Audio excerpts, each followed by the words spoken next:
You are listening to KSG Podcast. This is a short, crisp, concise, exam-oriented, edited editorial for civil services aspirants.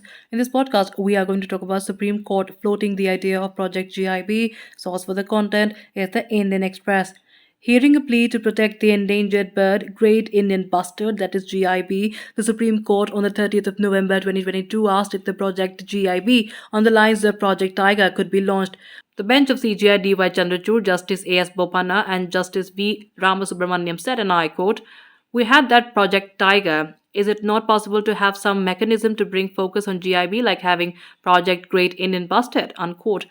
See, now what is the Great Indian Bustard? This large bird, found mainly in Rajasthan and Gujarat, has been categorized as critically endangered by the International Union for Conservation of Nature, that is IUCN. While the GIB's historic range included much of the Indian subcontinent, it has now shrunk to just 10% of that. Among the heaviest birds with flight, GIBs prefer grasslands as their habitats. The terrestrial birds spend most of the time on the ground, feeding on insects, lizards, grass seeds, etc. GIBs are considered the flagship bird species of grassland and hence barometers of the health of grassland ecosystems. Now, why is the Great Indian Bustard endangered? Among the biggest threats to the GIBs are overhead power transmission lines. Due to their poor frontal vision, the birds can't spot the power lines from a distance and are too heavy to change course when close. Thus, they collide with the cables and die. According to the Wildlife Institute of India, that is WII, in Rajasthan, 18 GIBs die every year after colliding with overhead power lines.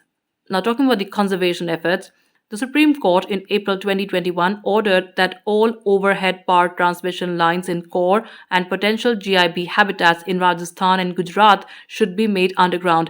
During the 30th of November 2022 hearing, the court sought reports from the chief secretaries of Rajasthan and Gujarat in 6 weeks on installation of bird diverters in priority areas. It also asked them to assess the total length of transmission lines that need to go underground in the two states. Also, in 2015, the center had launched the GIB Species Recovery Program.